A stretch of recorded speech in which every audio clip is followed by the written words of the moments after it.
మరి వీళ్ళకి ఇంతెందుకు భయపడుతున్నారు? రావన్నా సల్జరం వచ్చినోడు వణికినట్టు వణుకుతుండు. కావాలంటే మా మనోహరాబాద్కి వెళ్ళి ఇద్దరు డాక్టర్లను కూడా పంపిస్తాం.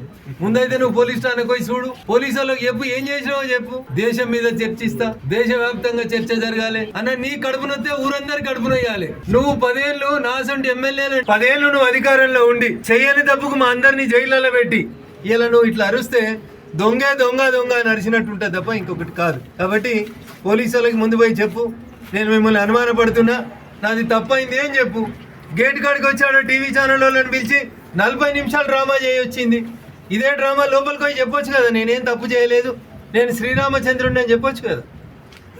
కాబట్టి టీఆర్ఎస్ పార్టీ పెద్దలారా, ఎవరెవరు తప్పు చేశారో మీకు తెలుసు.